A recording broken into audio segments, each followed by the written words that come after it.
Hello there, my name is Damilola Ogunsi, also known as the Goldfish. Hi, my name is Chiki Bright Emmanuel. I'm an actor and a filmmaker. Hello, peeps. My name is Yomi E. Adejimo. Hi, everyone. I'm Paul Utomi. Hi, everyone. My name is Stacey Benjamin, and this is Voice of the People TV. I need you to keep it locked to VOP TV. See, are you looking for good entertainment? You want to get good movies, good music, politics, talk shows, sports and entertainment. You really want a channel that gives you everything you need without you having to run around. VOP is where you are. That's Voice of the People. If you're not listening to this, you're not one of us, and you deserve to be killed. Scrap chat. Don't be killed, but watch it, or I'll find you, and I want you. And you are locked on VOP TV. Don't go nowhere. This is where the juice is. This is where all you need for entertainment, politics, movies, and whatnot. And keep watching VOP TV. So keep it locked because I'm locked already, man, and it's money back guarantee. So you're gonna have a good time because I do. And please keep watching VOP TV. I won't want to actually, I beg you, subscribe, watch it. If not, whatever you see, you see. You better not touch that die because VOP is the plot.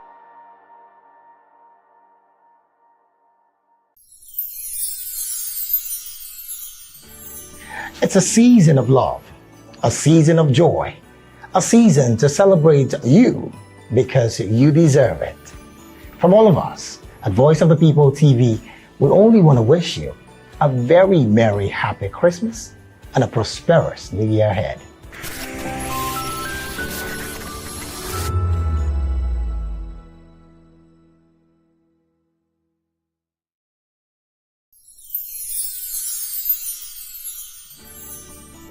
Ẹ̀yin tèmi ní Nàìjíríà lókè òkun, mò ń kí yín fún Kérésìmesì ọdún yìí á yabo fún wa o. Gbogbo àlàrí bá ti ṣe tààrọ̀ náà gbégbá o. I wish my fans all over the world, in Europe, America, Australia, everywhere, a Merry Christmas and a prosperous New Year.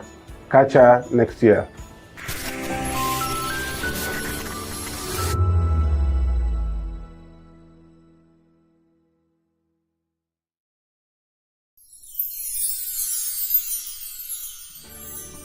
As the year comes to an end, we want to take a moment to thank each and every one of you for your hard work, dedication, and the positive vibe you bring to Voice of the People every day.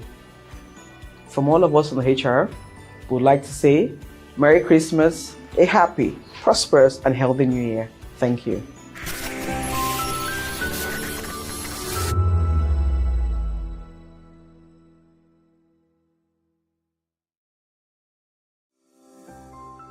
VOP TV. Now, you have more than a voice.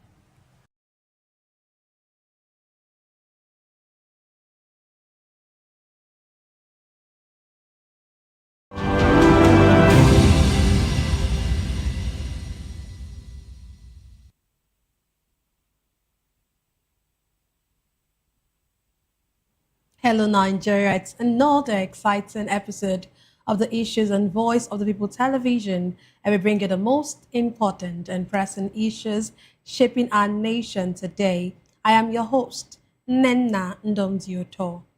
Today on the issues, we're examining the complexities of Nigeria's politics and governance, from NBA calling for suspension of Tax Reform Act, to Katsina governor urging Nigerians not to blame governors alone for economic hardship. Also, Makinde discloses Wike has freedom to support President Tinubu. Join us as we break down the fact and provide context to help you stay informed. We'll take a break, and when we return, we'll dig deeper into these topics. Don't go away.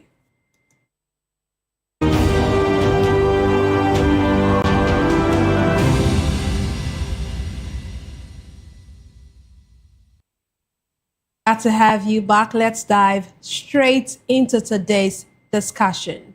The Nigerian Bar Association, NBA, has called for the suspension of the recently passed Tax Reform Act, citing what it describes as serious concerns over alleged alterations made after the bills were approved by the National Assembly.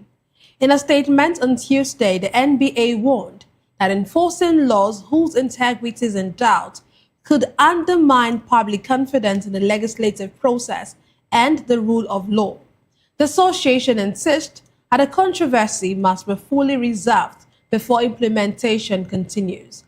However, the federal government has dismissed claims of multiple versions of the tax laws. The Minister of Information and National Orientation, Mohammed Idris, says only one valid version of the legislation exists.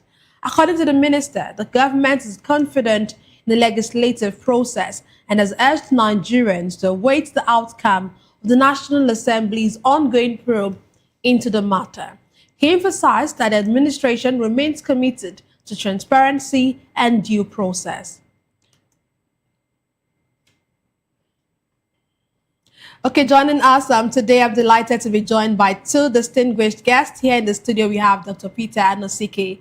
Anosike is a philosopher, development economist, and a best-selling author. He's also an erudite commentator on economy, finance, politics, and power. He's also the author of the most talked about book titled Abuse of Power: How Democracy Turned into Tyranny of the Few. We also have a guest joining us virtually. But first, let's start with Dr. Peter. Dr. Peter, the Nigerian Bar Association has are they justified in calling for the suspension of the tax laws? Well, I stand with them. What they are saying is the real thing. There's no way that you can implement something that its integrity is questionable.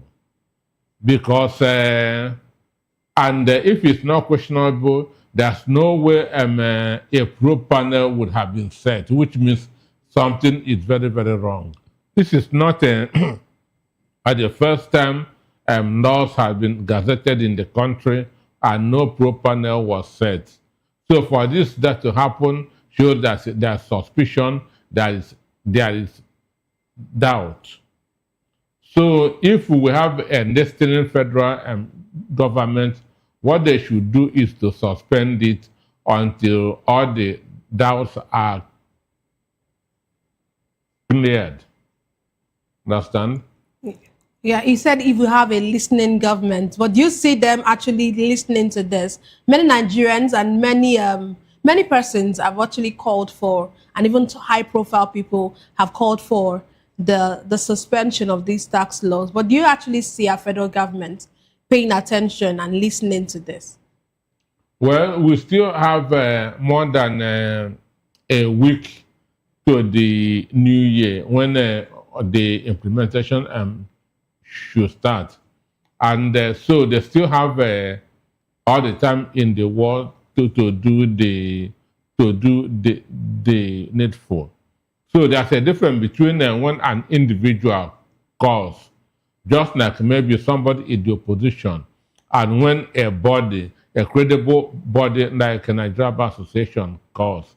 So their own is more worthy than individuals making calls. So let us see what would come out of it. Okay, the minister claims that only one version of the law exists. What do you make of this? Like, he's still claiming that to him there's only one version of the law. I told you here yesterday that I don't believe the minister because he had disappointed over and over. So the words of the Nigerian Minister of Information is not what you can take to the bank. Yesterday, he told us that they have resolved every diplomatic issues with the United States. Today, I saw a different thing. So I don't believe him. If it's just only one document that exists, then what is the essence of the probe panel that was set up, which he also acknowledged? Understand? Which he also acknowledged. So by him acknowledging that we should wait for the probe panel to do their work, means that that's a different version. means that there's a different version. So for me, I feel that there should be a reconciliation between what was gazetted and what was passed. They should be the same thing. An instance I saw where what was passed was 25 million, and in the gazetted document it was 50 million. So because they lack the capacity to grow money, understand? So that's why they want to now be robbing Nigerians through the back door. So when the National Assembly pass a different paper, they will go and manipulate it and insert a different thing, which to me shows dishonesty. If you say they, so who would you actually be referring to? The executive. Yes, I know it's the executive, but do you actually think that these alterations, if they are now proven to be true, were made in as in like the president were made through by the president and being aware? Like, do you think the president would be aware of such alterations? Alterations was made by the executive, and that's why the pro panel was set up.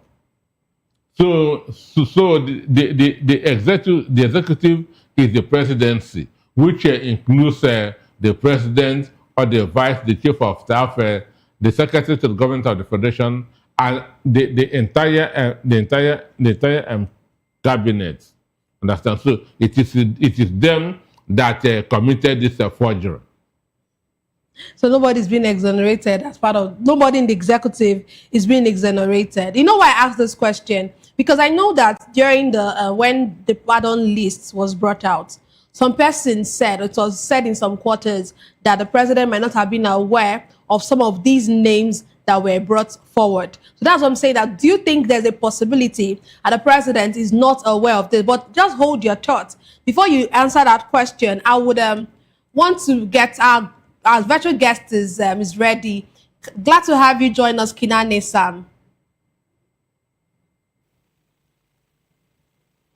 Please unmute your device.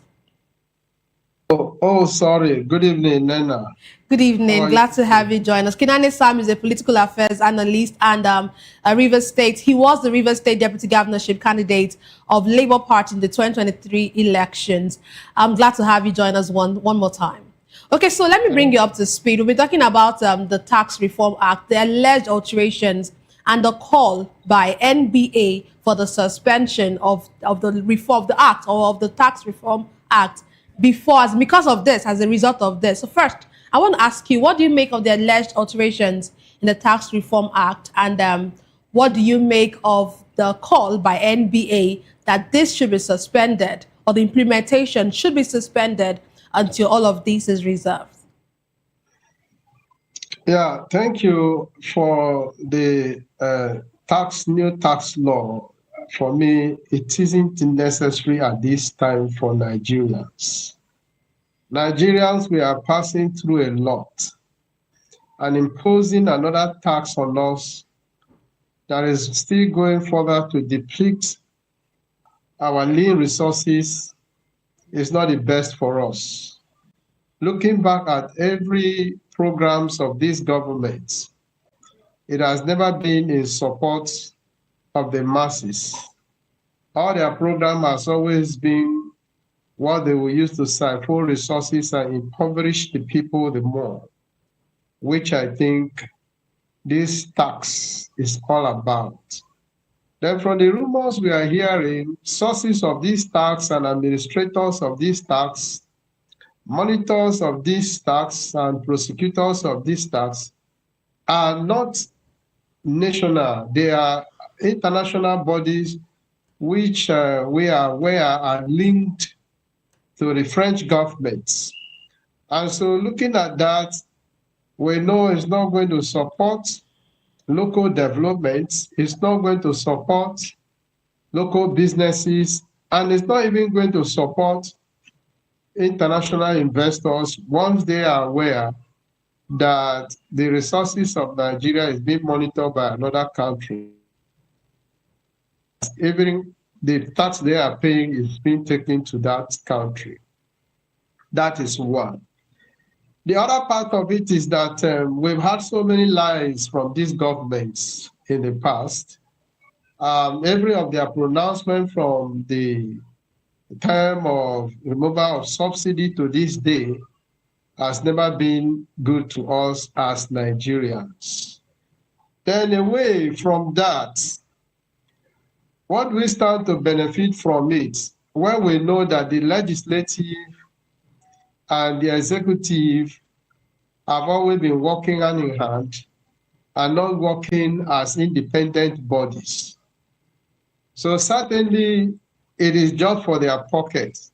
But to add to that, yes, it is possible that they have added some issues or some few lines to their tax law, believing business as usual, because it has always been whatever the executive says, what the legislature will do is just to support. So believing that business as usual, yes, they are not going to look at it again. So let's add up what we want to add and sign it off.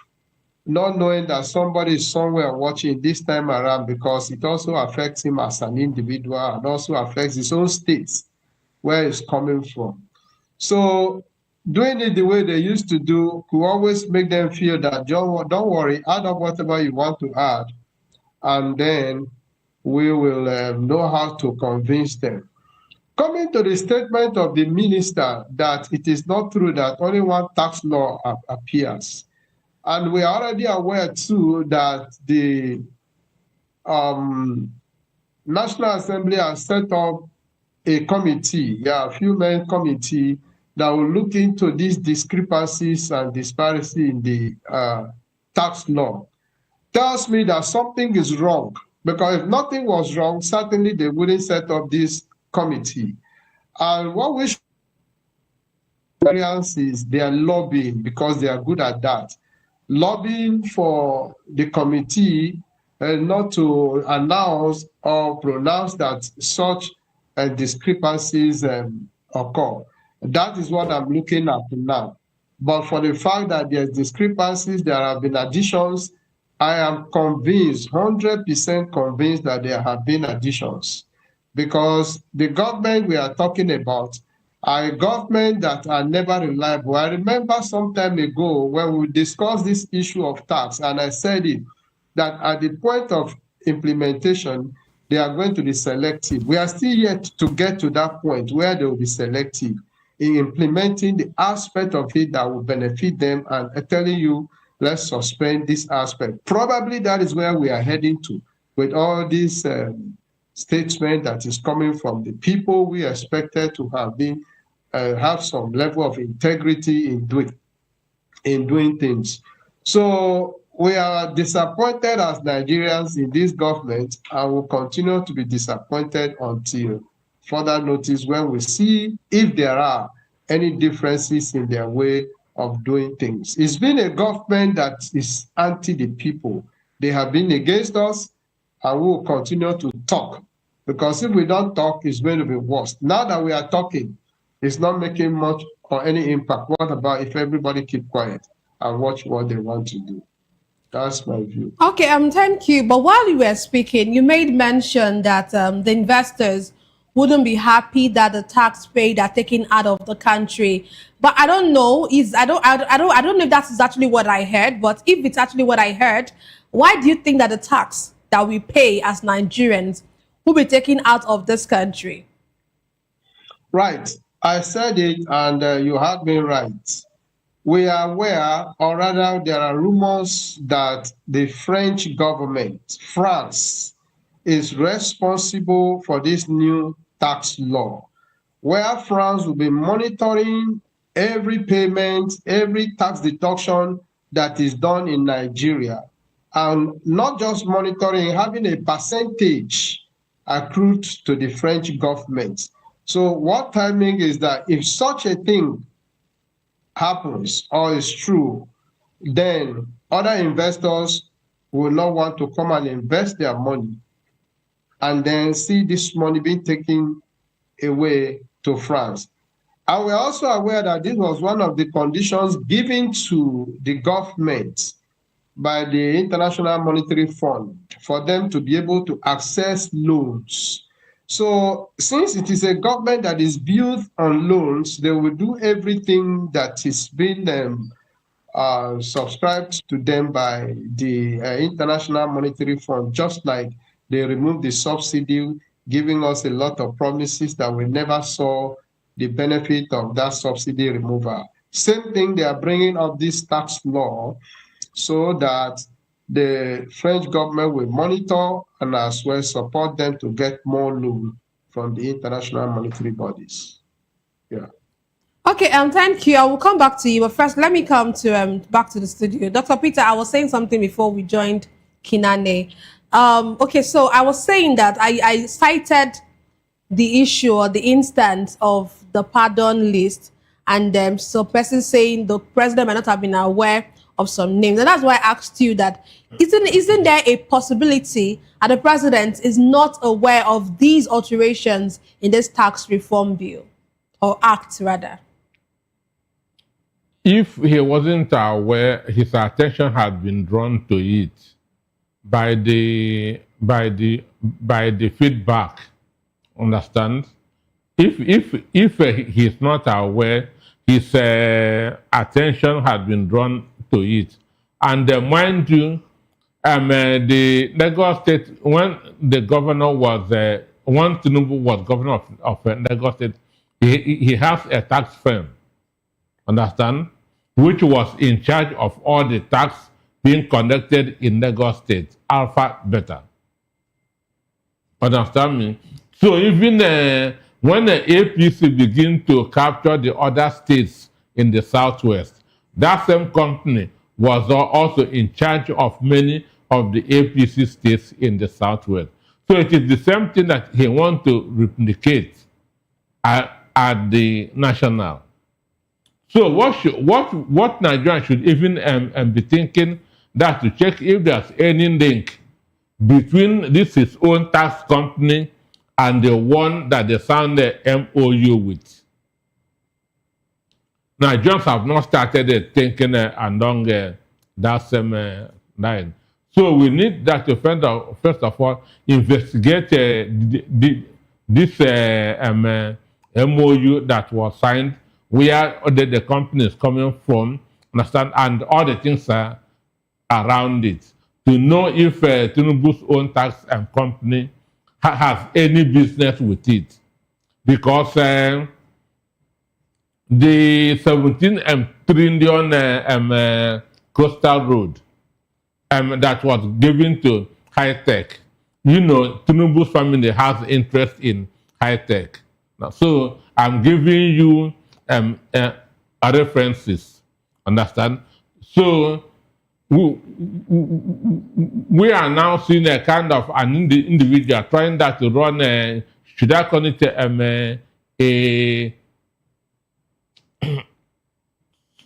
so there's a lot that Nigerians need that to do about this.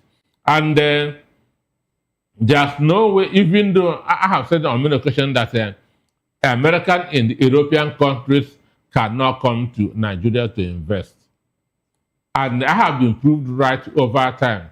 The countries that can come to invest in Nigeria should always be China, Lebanese, and Indians. Those crooked businessmen. Because there's no way that's a businessman who plays by the rule can come to a crooked country where there's no justice system, where there's no transparency in governance. So by now ceding our tax to another country, understand, countries that are not on the same page with France will not want to come. And because of the France economy have been on the downward side because of what their former colonists are doing in West Africa. That's Niger, Burkina Faso, understand me, Chad. So they are now seeing Nigeria as a country that they can use to revitalize their economy. Understand? And now, when you see that our economy to them, you have also ceded our sovereignty to them. Because who controls the economy controls everything. Okay, since we've had so many calls for the suspension, do you think that suspending the tax reforms, would you say that to signal weakness or demonstrate respect for constitutional order if eventually the calls, as in the calls are being listened to? Government is about the people, understand? Government is about other people. And you are there in government to serve other people. So when the people say, no, we don't want this, you must do what the people say. It doesn't show any form of weakness. Understand? When the people say, we don't want this, you have to respect them because you are holding their mandates. And this is even the worst time to impose further taxes on us, because we have not even recovered from the subsidy and others. Understand? Nigerians have not gotten, since Tinubu came on board, we have not gotten anything from the government. They are just taking. All they are doing is taking. Nigeria have not gotten anything from the government. It shouldn't be. It must not be. Subsidy is one of the things that people benefit from government. The headquarters of IMF is in New York. In New York, there are subsidy for electricity for no income earners. Understand? The headquarters of IMF, there are subsidy there. So why must government now say, Tinubu say subsidy is gone?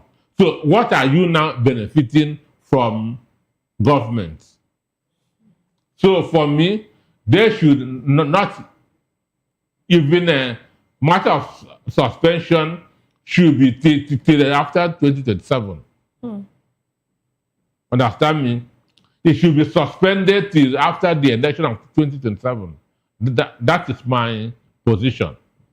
Okay, let me go back to Kinane. Kinane, you know, the National Assembly have said that they are going to probe these particular alleged alterations. But would you say that there's a need for the National Assembly to assert itself? We've seen National Assembly, we've seen some persons have actually called National Assembly a rubber stamp assembly. But do you think that this is a time for them to be able to assert itself more forcefully to protect its institutional authority? And do you really think that, do you see them also, that's another aspect of the question, do you see them doing something about this if eventually it is found out that there's a truth, or there's a truth, or there's a kind of an iota of truth to the alleged alterations? First and foremost, I want to say we've lost hope in the National Assembly. We do not trust them because, like you said, they've been a rubber stamp assembly. And so, having lost hope in them, we see this as one of those so-called academic exercises for them to be working. However, I stated it earlier, I smell a motive behind this. It's just not the National Assembly that has spotted that there have been inclusions in the new tax law. Other individuals who have access to the original and the final copies also have noticed that. Rather, what they want to do is to use this medium to deceive those people who have also raised concern outside the National Assembly and claim that there was no alteration and no addition by one, either submitting or resigning another copy, or just deceive us the way they want to deceive us. Two, In the same vein, they want to rewrite and submit another copy to the executive for resigning, because most of the things we see and we hear are done behind closed doors. And it appears our president is too busy through his aides, or rather the president's aides are too busy to read the lines of most of the documents that are being sent to the president for his signing. The reason being that the most important thing on their mind is how to kidnap money from Nigerians.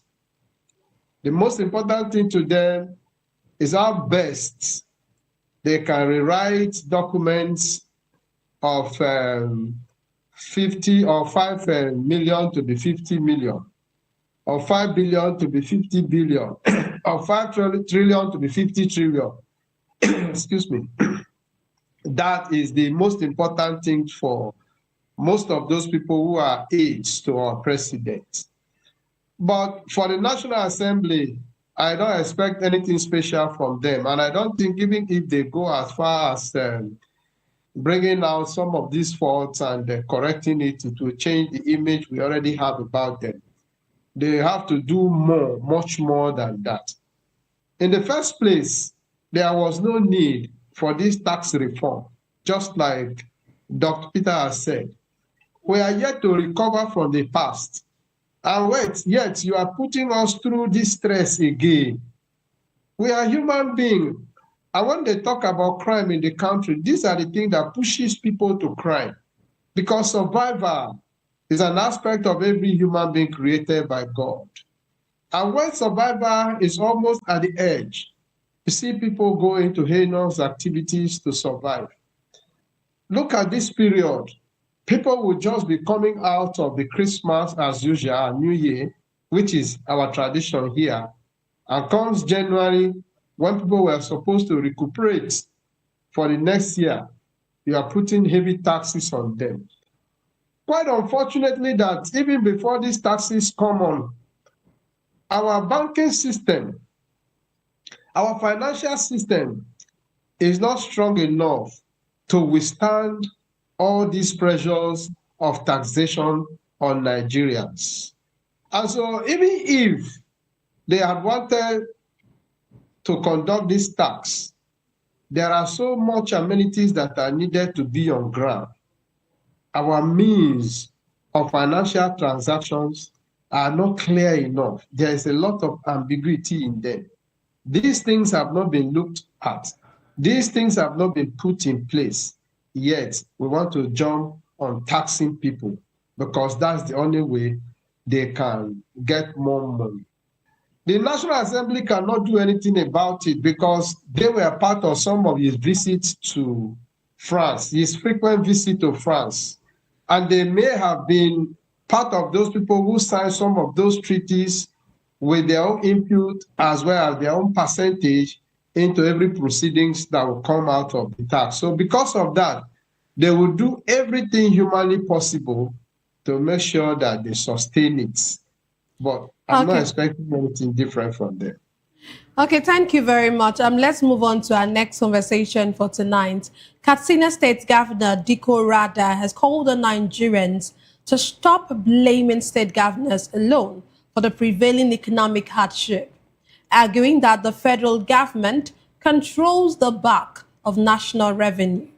The governor revealed that the federal government receives about 52% of federation revenue, leaving state and local governments to share the remainder. Governor Rada explained that while state governments face pressure from citizens over salaries, infrastructure, and social services, the financial capacity is largely dependent on federal allocations. He urged Nigerians to have a better understanding of how resources are distributed within the federation, noting that meaningful economic relief requires cooperation and responsibility at all levels of government. The governor's remarks come amid ongoing debates over fiscal federalism, revenue allocation, and the rising cost of living across Nigeria. Let me come to you first, I was going to say Governor Peter. Let me come to you first, Dr. Peter. What do you make of this statement by Governor Rada? A sitting governor is saying that Nigerians, please don't blame us alone. You should direct your blame to the federal government. But the governors have been sabotaging themselves, understand? A lot of the governors have been praising that they are now getting more money. That's psychophancy. So they have been sabotaging themselves, just falling over heels to praise Boname Tinubu. I saw a video that I don't know that if you saw it, even though it's AI, where Governor of Imo State, who both of them was cleaning Tinubu's shoe. Understand? I saw it on Facebook, so I commented, even though this is AI, but in reality, this man can even do worse. He can do worse than cleaning his shoe. Somebody that was elected the same way that you are elected. Understand? You are in charge of the sub-national. You now turn yourself into a housemaid of the president. You now turn yourself into a servant of the president. But Tinubu, as a governor, fought Olusegun Obasanjo. Tinubu, as a governor, never bowed down to Obasanjo. Understand? But these guys, all of them have become puppets. One, when they are saying that they are now getting more money, I was saying, what is the value of this money? What is the value of this money? About 10 years ago, it cost about 500 million to build 1 kilometer of road. Today, to build 1 kilometer of road will cost about 1.5 billion. That's depending on the area. Understand? Because it is more expensive to build a road in the south than in the north, because south is water. Understand me? So that they are receiving more money, to me, what is the value of the money? Because inflation is eating up. It's just like saying that civil servants are now receiving more. But when they were earning 30,000 naira, their life was better off, because that 30,000 naira could buy them far more things than what 70,000 naira cannot buy. So, but some governors were boasting that they are now receiving more money. They are now receiving more money. So the issue is this: what will save Nigeria is that physical federalism. Understand? That's power devolution. Let the states become functional. And the only way they can become functional is to start controlling the resources under their soil, and now have an equity with the government at the center, how much they will be paying to the center. Understand? And this is when we begin that to have that's a kind of independent governors. Understand? Creative governors. Governors who can think outside the box. That's the only time we can have a competition among the state governments, as we have between 1960 and 1966. Today, what we are running is a Almajiri system of economy. Can you expatiate on that? I don't understand, and I'm sure Nigerians don't understand the Almajiri system of government, like you mentioned. Almajiri system of government is every month. Okay, go on. You go to Abuja, understand, and open your hand like Babiana, understand? They'll give you something. You go back to your state, understand? Then begin to do one or two things. Another month ends. Either the governor goes or the commissioner for finance goes. So governors are lazy. They are not creative. And when vandals are destroying and are mining the minerals, the resources in their states, they will look unconcerned because they are not directly benefiting. Understand me? They are not that directly benefiting. Go to Ondo and bitumen is everywhere.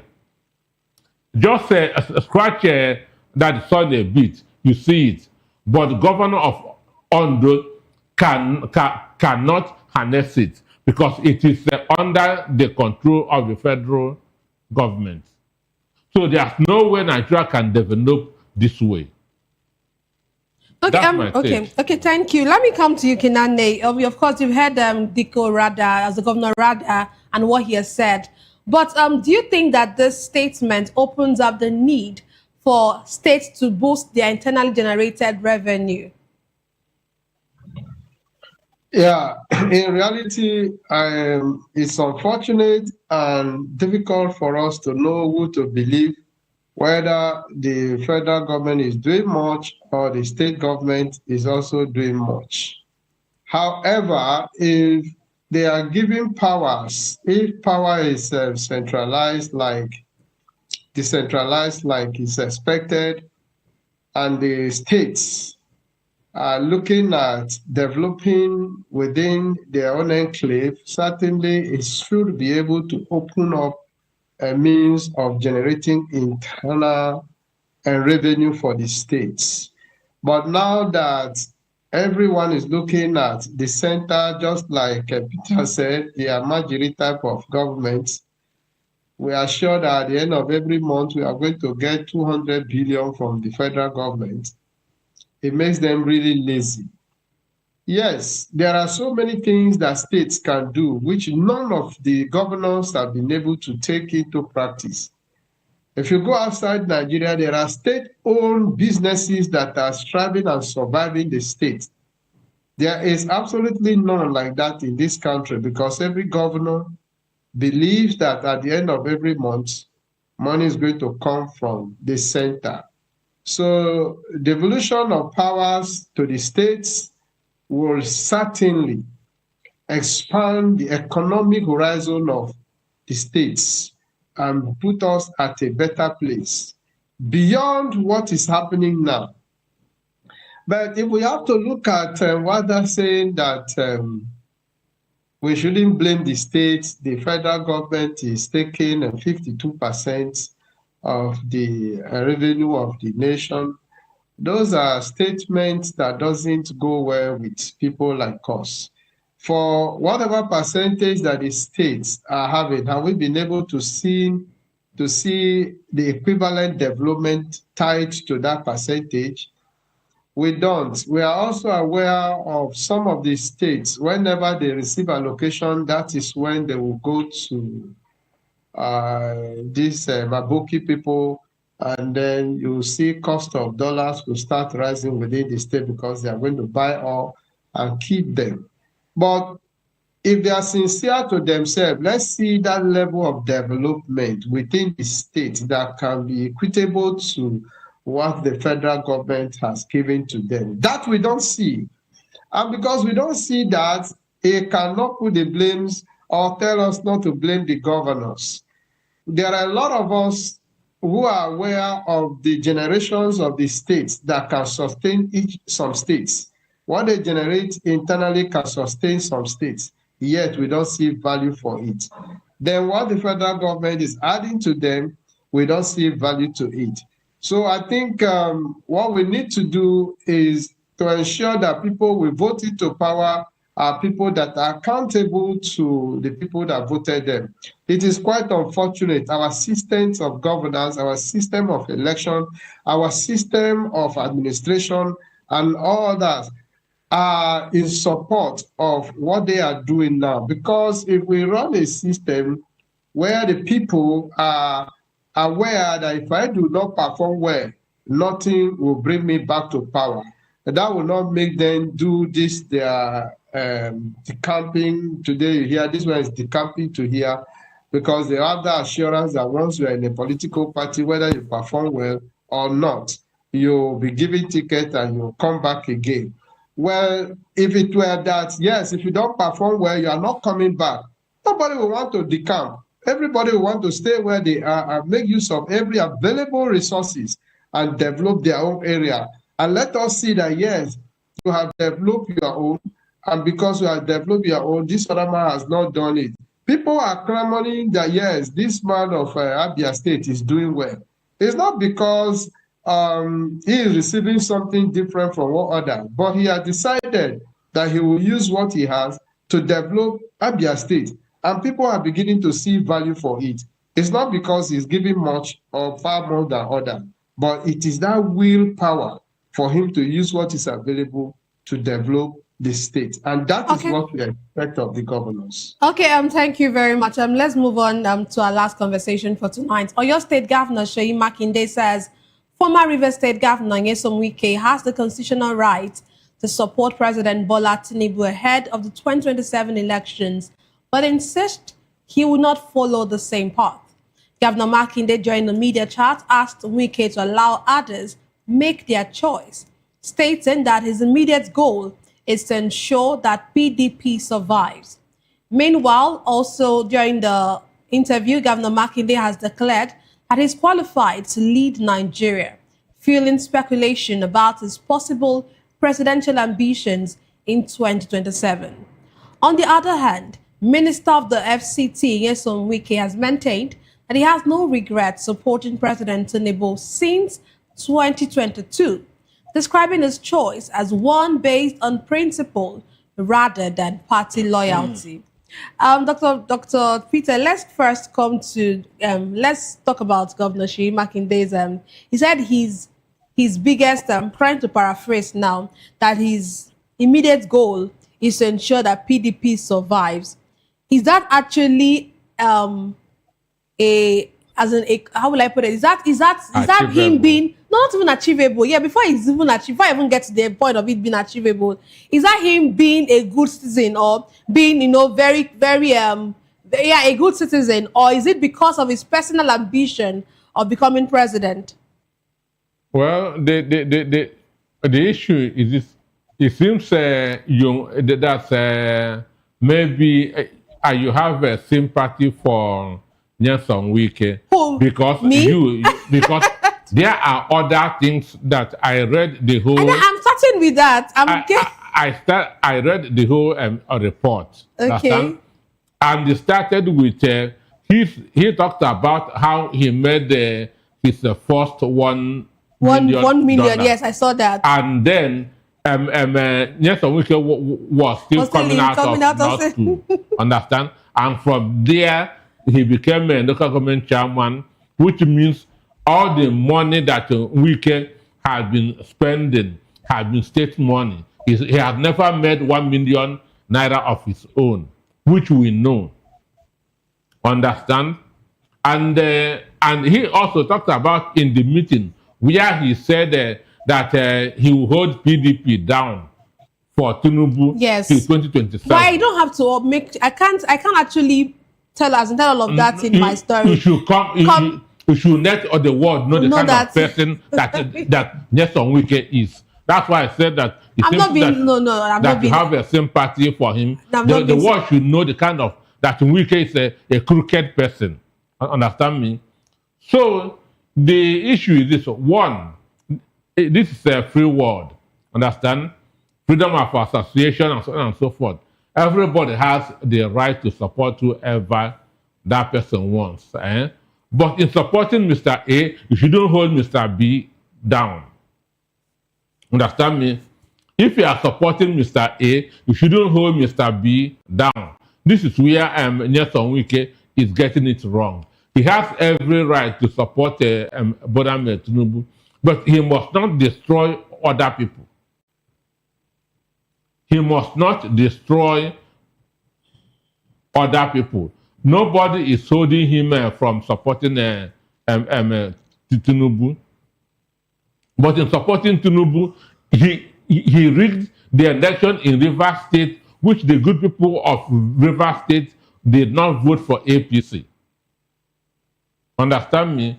So, and as of him trying to rebuild the PDP, He cannot. He can, if he really have a foresight, he should know that INEC has even rigged him. Understand? INEC has even, because INEC is on the side of Tinubu and Nyesom Wike. An instance, any convention that INEC did not cover is deemed illegal. So INEC did not cover the emergence of Turaki. Understand?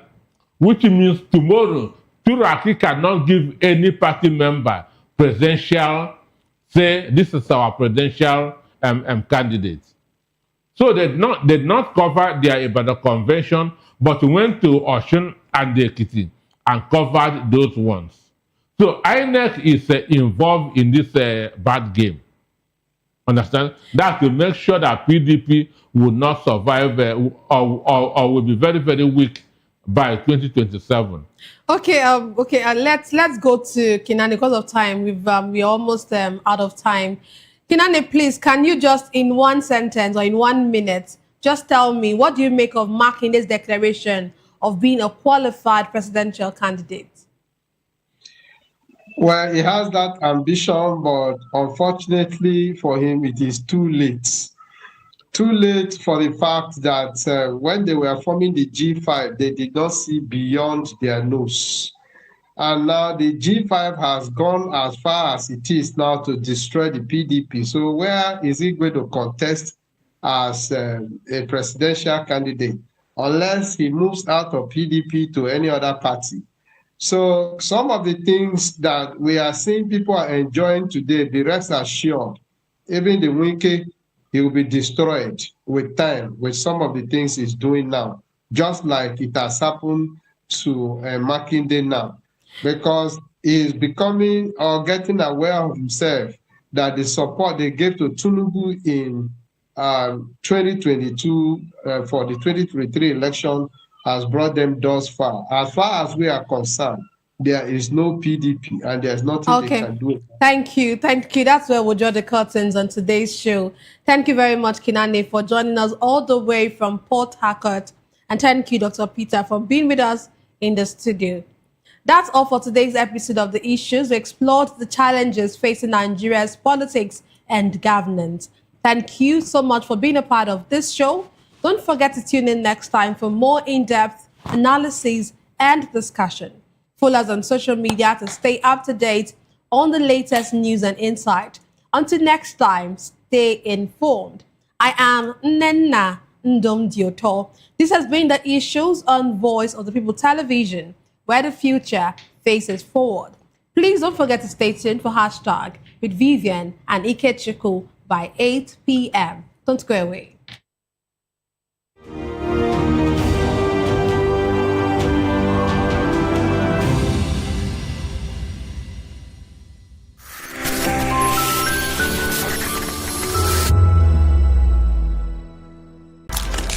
In a world where power shifts with every headline. In a nation full of questions. In a world filled with noise, the truth needs a voice. The policies that shapes our world and the economy that determines our future. Every hour, every day, the grapevine keeps buzzing. And together, we are committed to telling the stories that shape our world because your voice is our focus. Don't forget, our voice matters the